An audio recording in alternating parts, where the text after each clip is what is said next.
تو جناب جبریل کہنے لگے رب فرماتا ہے ابو بکر کو ساتھ لے جانا. ابو بکر صدیق کو ساتھ نکلے. اب ایک شخص تھا عبداللہ بن عریت اس کا نام تھا. جناب صدیق اکبر چونکہ رستہ وہ اختیار کرنا تھا مدینے جانے کے لیے کہ جو عام رستہ نہیں جس سے سب لوگ جاتے تھے اس رستے نہیں جانا تھا. رستے میں آبادیاں تھی، گاؤں تھے، ایسا نہ ہو کہ کفار کو پتہ چل جائے، الگ رستہ اختیار کر. ایک شخص حضرت صدیق اکبر نے کچھ پیسوں پر ساتھ لیا، جو بندہ رستہ ایک الگ رستہ اختیار کرنا تھا تو وہ رستہ بتلائے. اور اعلیٰ حضرت رحمت اللہ نے لکھا ہے کہ جس رستے سے روٹین میں لوگ جاتے ہیں وہ رستہ اختیار نہیں فرمایا. جب نکلے نا گھر سے غار ثور تک، اس وقت اونٹنی پہ نہیں بیٹھے. آپ نے عبداللہ نامی شخص کو کہا کہ تو 3 دن کے بعد یہ اونٹنیاں لے کے غار کی دوسری سائڈ پہ پہنچ جانا. 3 دن کے لیے جب گئے ہیں، رات کو تو پیدل گئے ہیں. نکلے غار ثور کی طرف، نبی پاک ساتھ ہیں، ساری رات کی نیند ہے، حضور کا جسم مبارک نازک ہے. غار ثور تک جاتے ہی تھک گئے رسول پاک علیہ السلام، بظاہر تھک گئے، عمر بھی زیادہ نہیں. ابو بکر صدیق 2-2.5 سال تو چھوٹے ہیں صرف.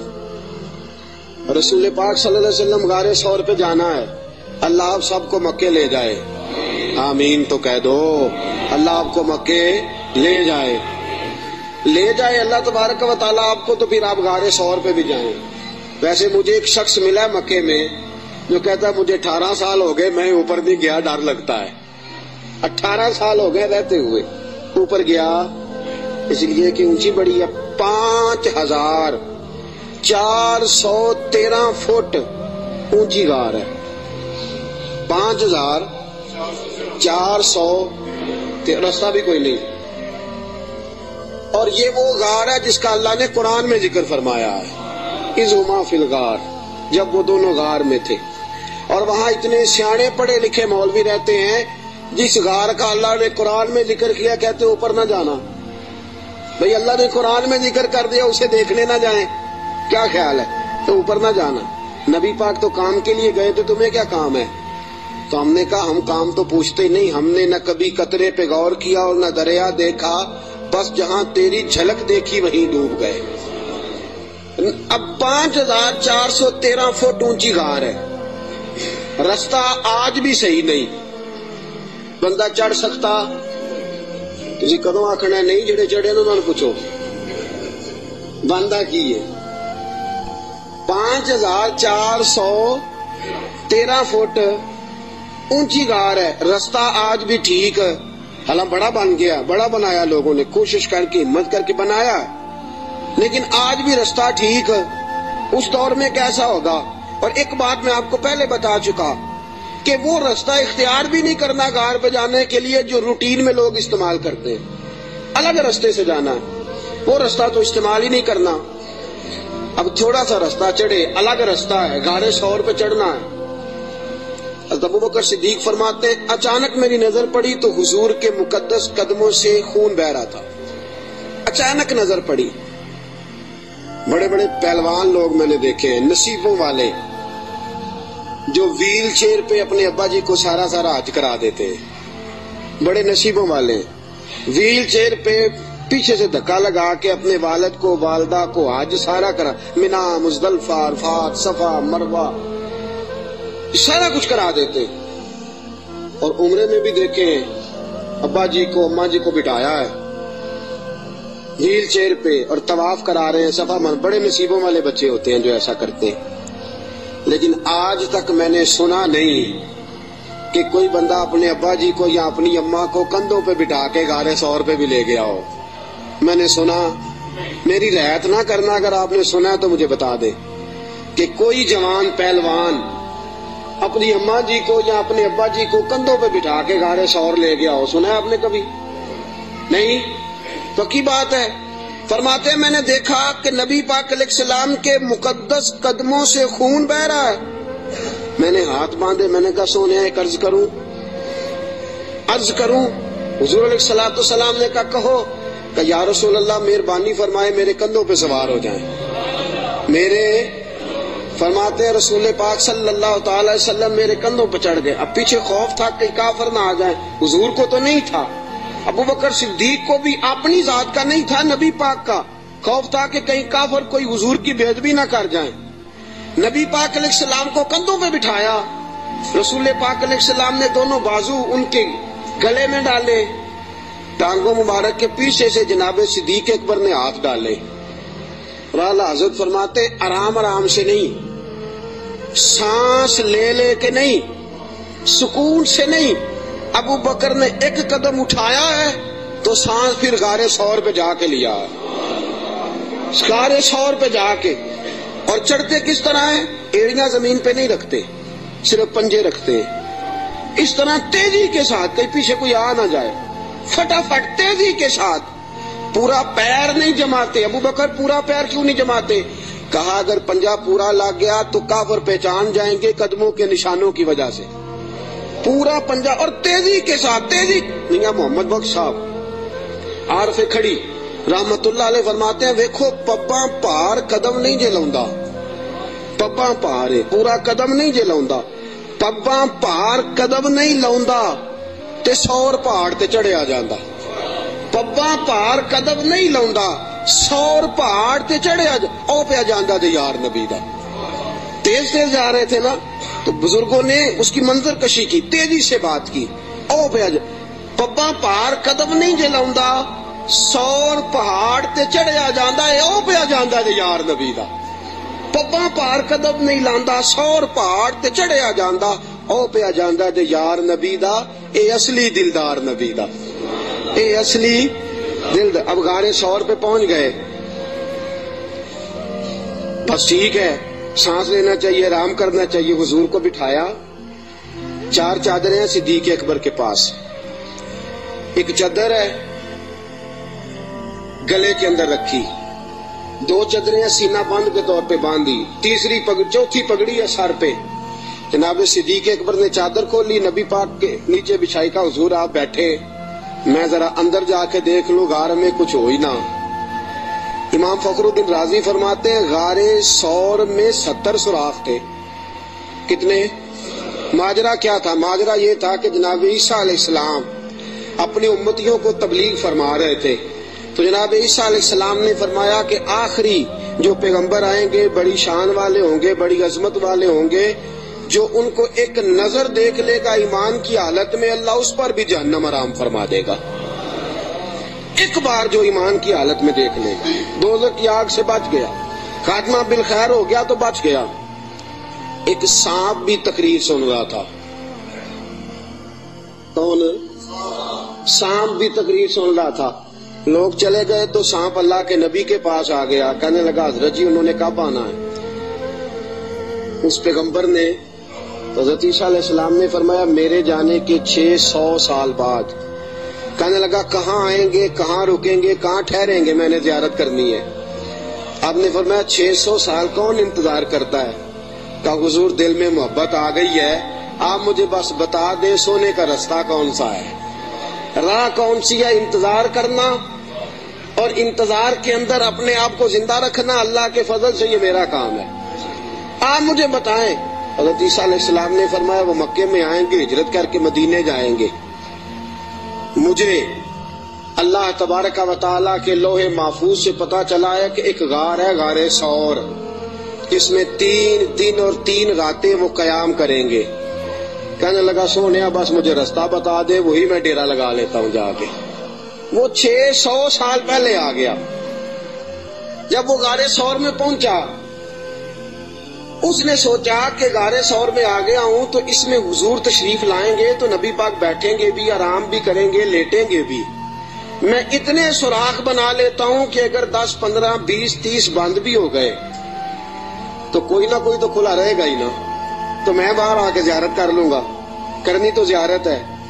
اس نے 2 4 10 سوراخ نہیں کیے, پورے 70 کیے, 70 کیے. اب وہ اس کا اپنا عشق تھا اور یہ جو اندر بند کرنے گیا اس کا اپنا عشق تھا. اس نے 70 سوراخ کیے کہ چلو کوئی تو کھلا رہے گا نا. ابو بکر صدیق نے کہا باری میری ہے دیکھنے کی, کسی اور کو موقع مل ہی نہیں سکتا.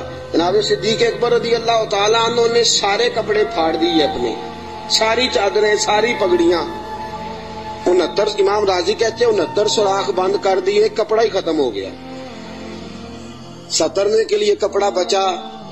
اور فرماتے ہیں حال یہ تھا کہ آپ جو سوراخ بند کرتے سانپ دوسری طرف بھاگ جاتا، ادھر سے بھی بند کر دیتے، تیسری طرف بھاگ جاتا، ادھر سے بھی بند کر دیتے، 69 سوراخ بند۔ 70ویں سوراخ کی باری آئی، ابوبکر صدیق نے کہا حضور آ جائیں، نبی پاک اندر تشریف لے آئے۔ اب آتے ہی میرے حبیب کا پہلا جملہ یہ تھا میں نے آرام کرنا ہے۔ نہیں، اس خوف میں، اس عالم میں نیند تو نہیں نہ آتی، لیکن حضور جانتے تھے میرے رب کا وعدہ ہے کہ وہ لوگوں سے میری حفاظت کرے گا، مجھے کچھ نہیں ہونے والا۔ ابوبکر صدیق نے اس جگہ ایڑی رکھی جو سوراخ خالی تھا، حضور کو گودی میں لٹا لیا۔ اب ابوبکر صدیق جلوے نظارے کرنے لگے۔ امام راضی کہتے ہیں سانپ آیا، اس نے پہلے گزارش کی ابوبکر سے، اس نے اپنا چہرہ رگڑا ابوبکر کی ایڑی سے، کہنے لگا ابوبکر تھوڑا موقع دے دے یار، تھوڑا ٹائم دے دے۔ تو ابوبکر کہنے لگے نہیں، باری میری ہے، تو آج ہی تو موقع ملا ہے، راج راج کے یار باری میری ہے، تجھے کیسے موقع؟ یہ تو کبھی کسی نصیبوں والوں کو ملتا ہے تصور شیخ پکانے کا موقع۔ ایک میں ہوں، دوسرا میرا یار ہے، تیسرا کوئی نہیں، کوئی اور تیسرا نہیں۔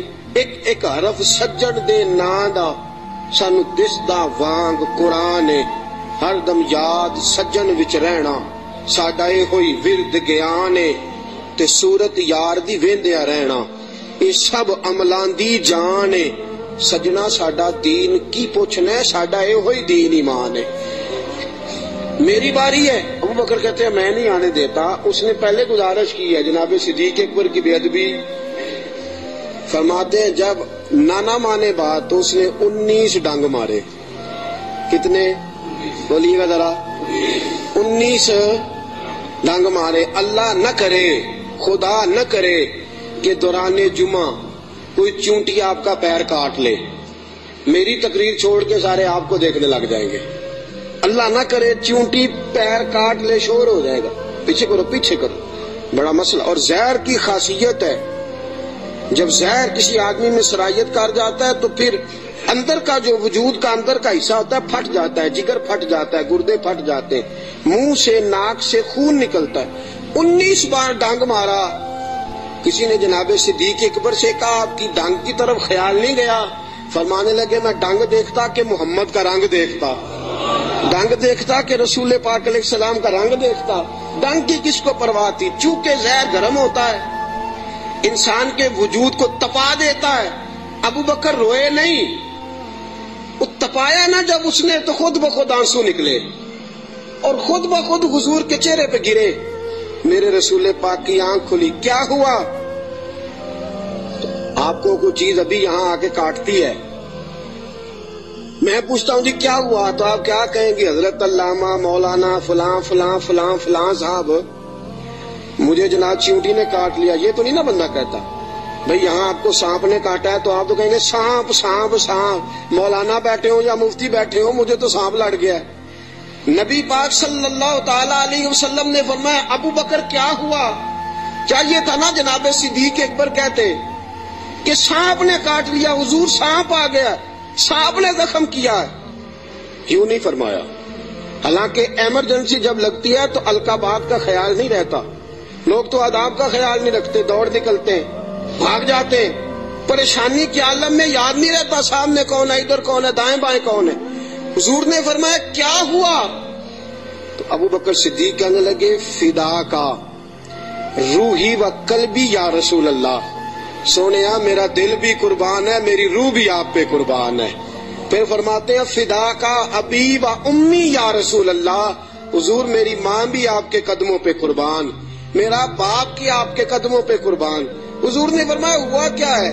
کہا حضور کچھ بھی نہیں، ذرا سانپ نے کاٹ لیا ہے، سانپ نے ذرا پہلے 2 بار حضور آپ پہ میری جان قربان، میرا دل قربان، حضور میری ماں قربان، میرا باپ ہوا کیا؟ حضور سانپ نے۔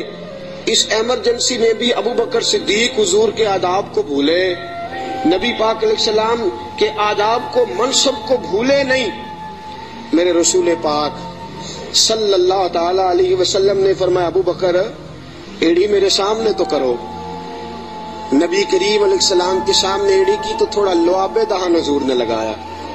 ابو بکر صدیق فرماتے اس گرمی کے موسم میں مصطفیٰ کا لعاب لگا 19 بار ڈنگ کا پتہ بھی نہیں چلا تھا. لعاب دہن نے پورے وجود میں ٹھنڈ پیدا کر دی ہے، پورے وجود میں ٹھنڈک پیدا ہو گئی.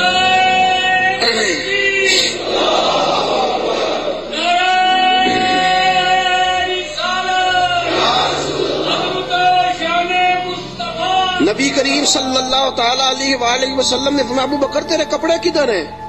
کہا سونیا 3-4 لے کے آیا تھا، سارے ٹکڑے ٹکڑے کر کے میں نے لگا دیے ہیں. میرے حبیب پاک نے ہاتھ اٹھائے اور دعا کیا دی. کہا اے اللہ جس طرح میں اور ابو بکر غار میں کٹھے ہیں ہمیں جنت میں بھی کٹھا ہی رکھنا. یا اللہ جس طرح ہم غار میں کٹھے ہیں جنت میں بھی کٹھا ہی رکھنا. میرے رسول پاک علیہ السلام نے. اب دیکھیے اگلا منظر کیا ہے. شام کو بیٹی کھانا پہنچاتی ہے، غار سور پہ چڑھ کے جاتی ہے بچی. ابو بکر صدیق کا بیٹا روز خدمت کرتا ہے. سارا خاندان ابو بکر نے اسی کام پہ لگا دیا، پیسے بھی سارے لگا دیے. دنیا کہتی ہے کائنات میں ابو بکر کیوں ہوتی ہے؟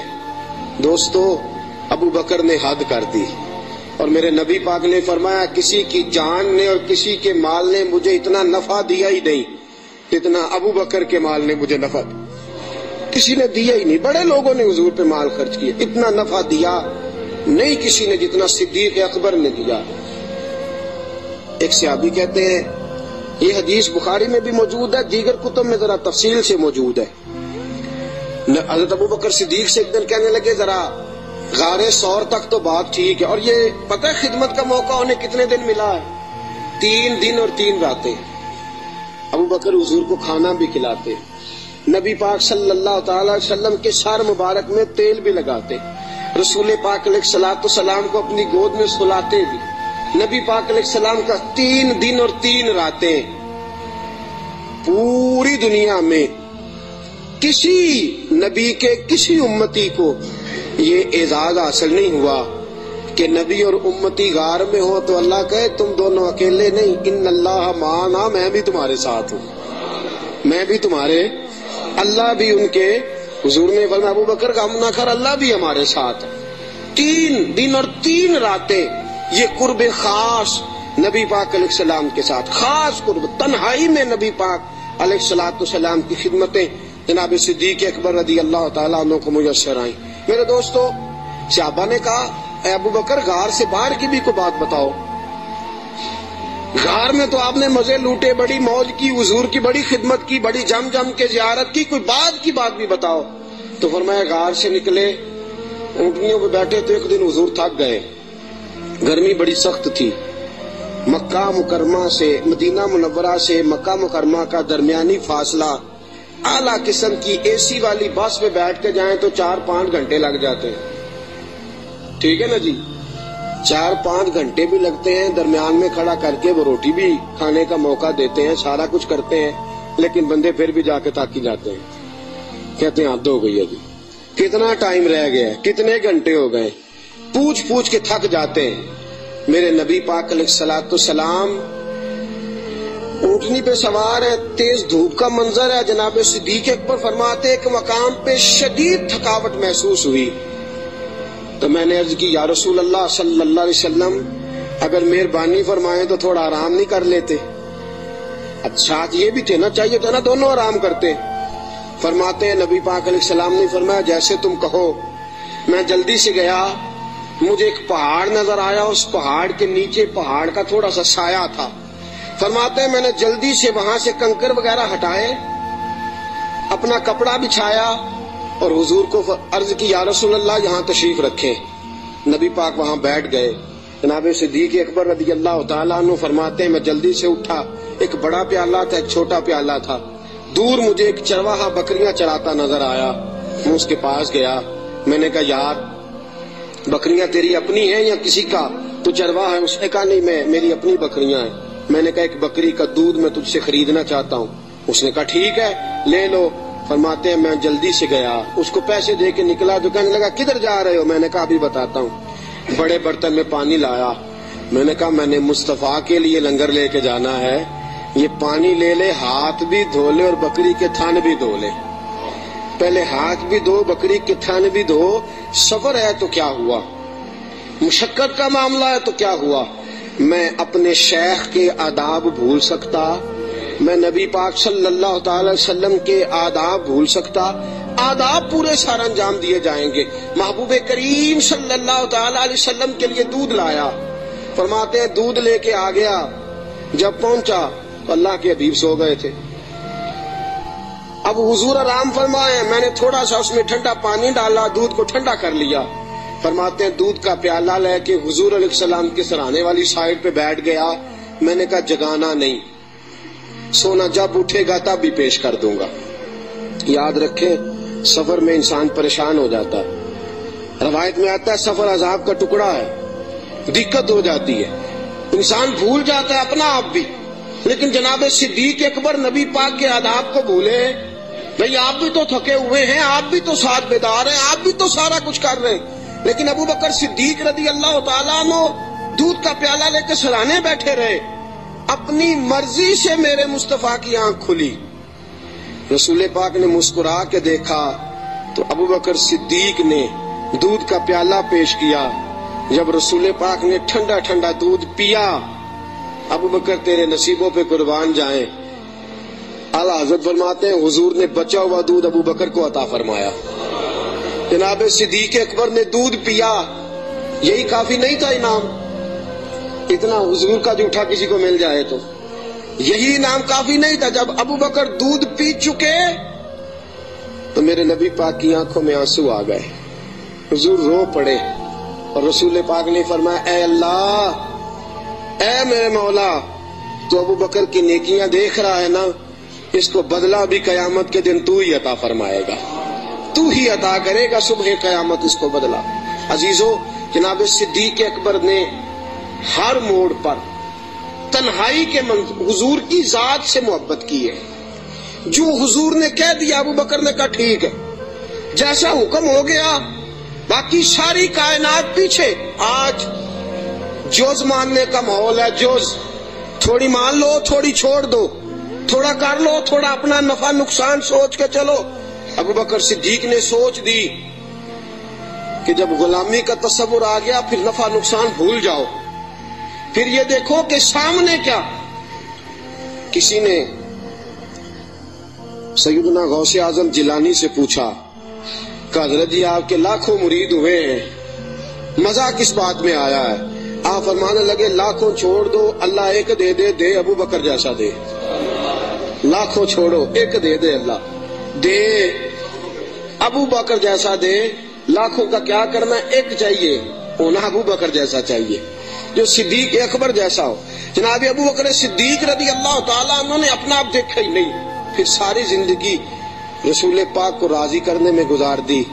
دوستو، لکیر کا فقیر بن کے وقت گزارنا، لکیر کا فقیر بن کے، آج سوچ ہی بڑی ہے، ہماری عقل اس قدر زیادہ چلتی ہے منفی سائڈ پہ۔ آپ کسی بندے کو ٹٹول کے دیکھیں، سب سے زیادہ سوچ منفی سائڈ پہ کام کرتی ہے، دماغ تیز چلتا ہے شر کی طرف۔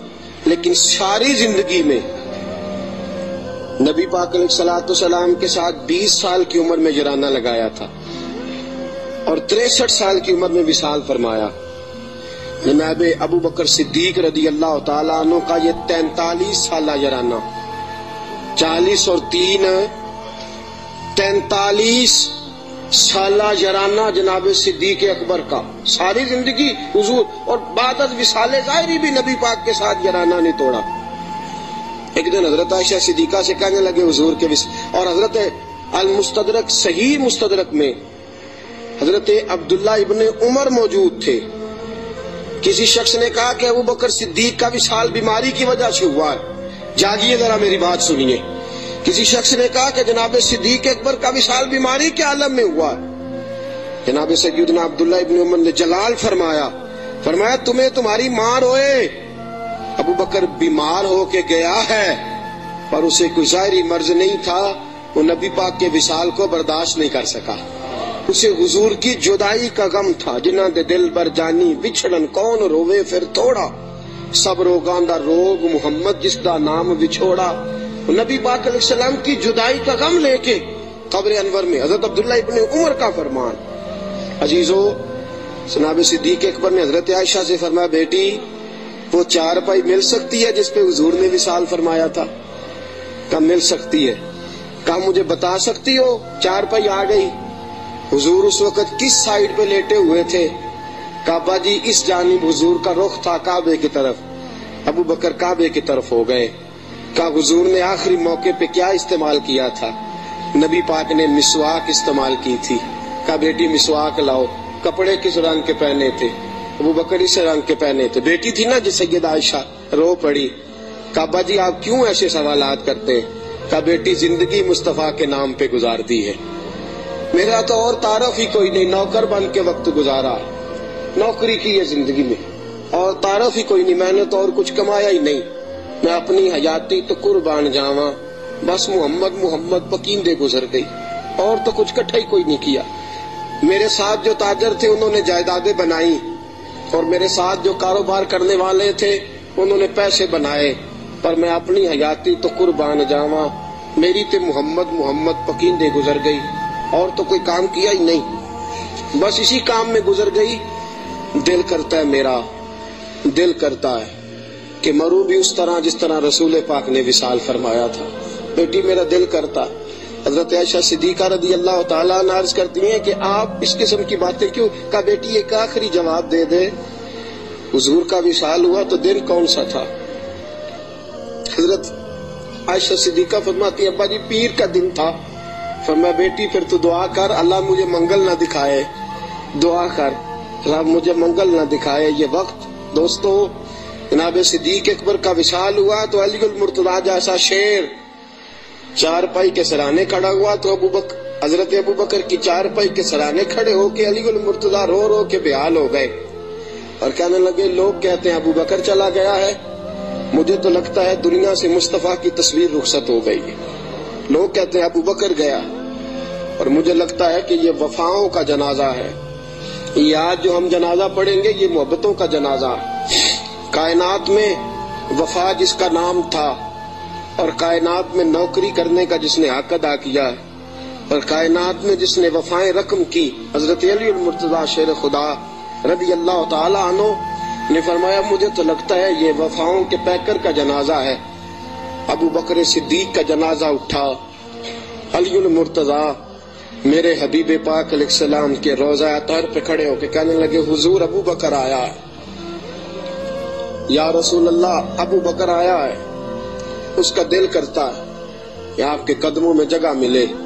جناب علی المرتضیٰ پیغام دیتے، اور میرے حبیب پاک صلی اللہ علیہ وسلم کے روضے کی کھڑکی کھلتی ہے تو حضور نے فرمایا اس نے نوکری بڑی کی ہے، اس کو قریب لاؤ اور اس کو میرے پہلو میں دفن کرو۔ انسان تو انسان رہے، 70,000 فرشتے عصر کے وقت اور 70,000 فرشتے جو فجر کے وقت مجھ پر سلامی دینے آتے ہیں، میں ان کی ڈیوٹی لگاؤں گا۔ ابو بکر پہ بھی سلام پڑھ کے جانا، صدیق کی عظمت کو بھی سلامی دے کے جانا۔